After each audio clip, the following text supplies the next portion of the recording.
What's going on, guys? Welcome back to the Goro TV. It's your boy Rod again with another video. Guys, if you're new to the channel, please hit the like and subscribe button for more content. Subscribe to the channel, smash like on the video, turn off your notification bell for when we drop new videos so you can keep up to date and stay alert for all the transfer news and up to date talks about football, match reactions, and all the goodness that we get from the sports that we love so much.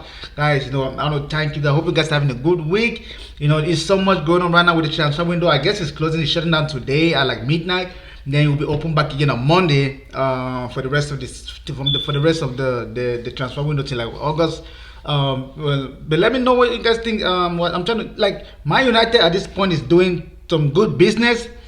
I know they already have Cunha on lockdown, but at the moment they're talking to Victor Gyökeres from Sporting Lisbon, and they're also talking to Brian Buemo from Brentford. Like these two deals, if Man United gets the opportunity to seal these three deals before the preseason, it will be an amazing feeling for Manchester United fans, because Manchester United fans have never had a situation where most of their key signings to a new season get signed up before preseason. And preseason is very important to the beginning of or the start to his season, because new players come in, they try to merge with the old players.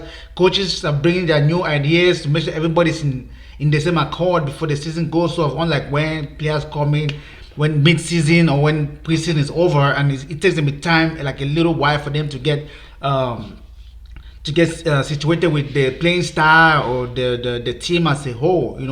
If they get this deal done with these three players or before July for preseason, it will be very fascinating for Man United fans, for the club as a whole, because that will mean the club is steering towards a good right direction, based off the bad season that they came off this last 2024-2025 season. But then again, if you look at the situation of how they're trying to do this deal, I know financial constraints will be why some of these deals have not been concluded at the moment. I know Victor Gyökeres has, I guess it's like 62 million euros, or is it 70 million euros? Pretty much like 62 million pounds. I know that's something that Man United will have to think critically on how to make that deal happen. I know there's news that even Fabrizio Romano made it understandable that Gyökeres wants Man United, and it just depends on the financial situation of Man United to make this deal happen.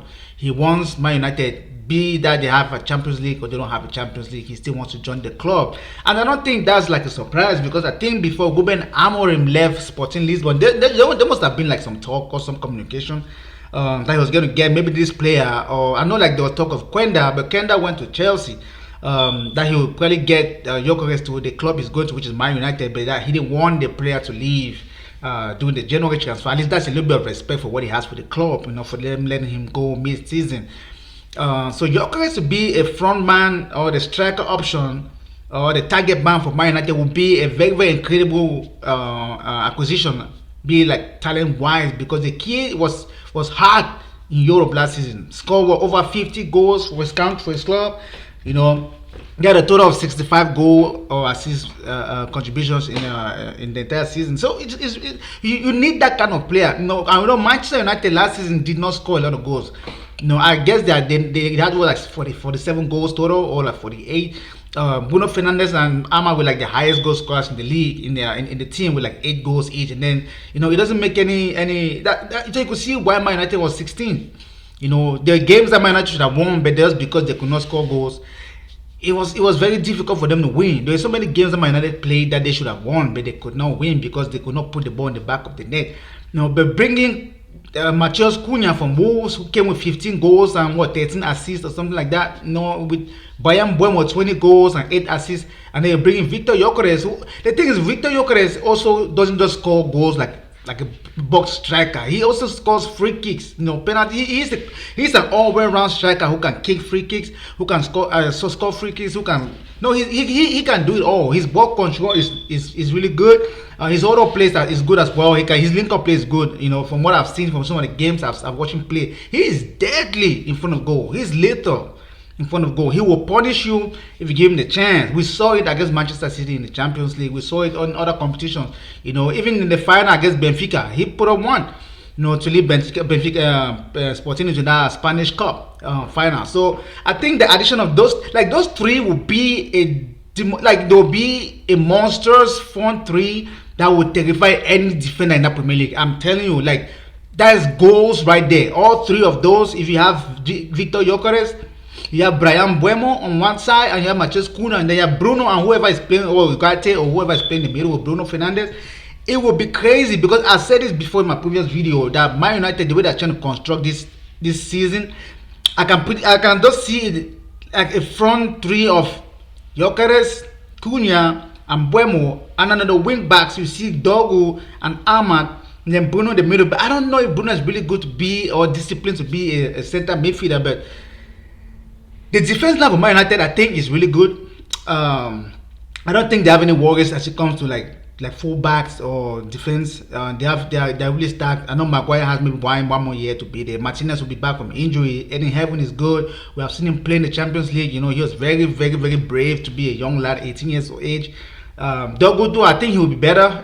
But I think once the team gets a full preseason with Ruben Amorim, his system will pretty much be a little bit understandable with some of these players because they didn't have enough time to concentrate on it in the training ground because there was a lot of games and there was no time for practice. But I think with preseason, his ideas and mentality will be like injected into this squad with the new players, so it will make it easy. So I'm really looking forward to how Man United is going to perform next season. So I'm really rooting for this transfers. If they get these 3 deals done before July, it will really, really, really be a really, really good opportunity for them for a step forward. And we have seen how the Glazers and Sir Jim Ratcliffe could be at times.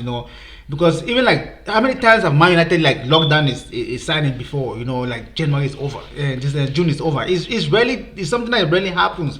For the past 10 years, Man United always had that mentality that they don't do business until July, and then they take one like almost 3 weeks to complete one deal. But at the moment, they've already completed one, which is Cunha, and then they're in talks with 2 deals. So I know they have Man United submitted a bill, a bid for Brian Buemo last week. I guess was it £45 million.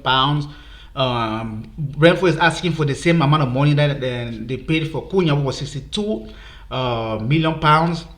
So I'm looking for a situation. I'm seeing a situation where, because Man United has sent another bid, so I guess it's just the negotiations that is going on right now to why the deal has not been announced as a year ago from Fabrizio Romano.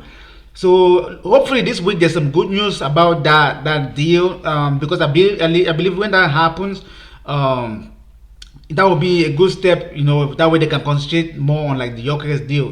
Because I guess it's just the financials. There also have players like Garnacho who have been linked to Inter Milan or is it Chelsea? We also have Napoli, but I think he should go to Napoli. It's a good team that will help him grow because I think they like Maradona and the Argentina linkage. So I think that would be a good club for him to go. I've seen McTominay beat the Serie A Player of the Year.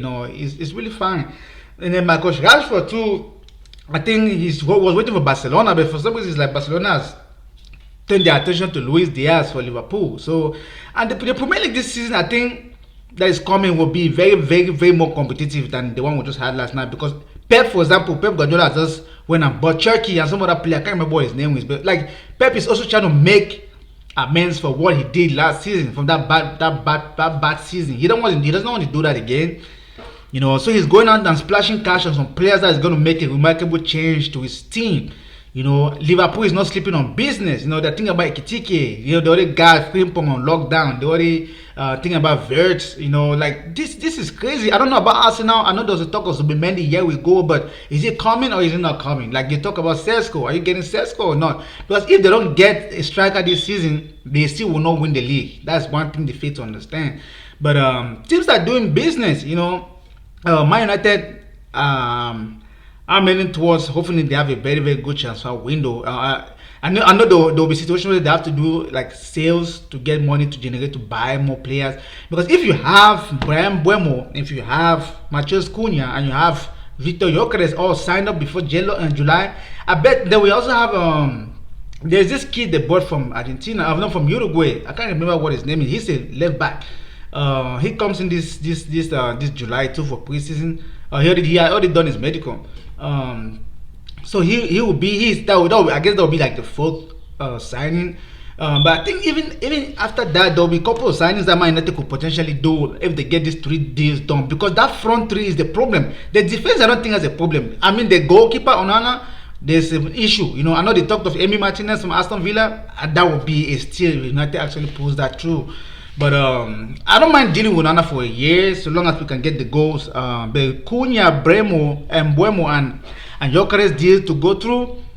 That would be really remarkable. It would be a front three that is terrifying because they are all, not all just physical. They are technically gifted. You know, they can score, they can assist with bonus goals and assist too. Ahmad had a lot of goals on the wing, so United could actually score a lot of goals too. You know, United could potentially score a lot of goals next season. So I'm looking forward to the next season. I'm looking forward to the transfer window. The FIFA World Cup kicks off in like what 2 weeks or next week or like in a week time. I'm sure the game starts next week. I know Real Madrid already started practicing because some of the players got in today. Dean Hodgson just got his presentation at Real Madrid today. Xabi Alonso already started training with the other guys who are at the club. Rodrigo, Cavalla, and stuff like that. So I'm looking forward to this FIFA Club World Cup. I know it's not that like intense like how the Champions League or Europa League or the Premier League, La Liga, all of them could be, but this is an opportunity for football. It's just teams play a lot. These players are playing a lot of football, so I'm just worried about the injury levels of some of these players, you know. But let me know what you guys think about the Man United transfer window so far. The targets they are going after in the comment section below.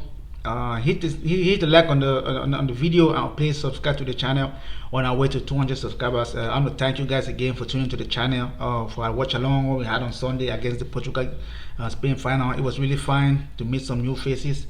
But yeah, let me know what you guys think. Smash a like on the video, subscribe to the channel, and I'll see you guys in another video. I'm out.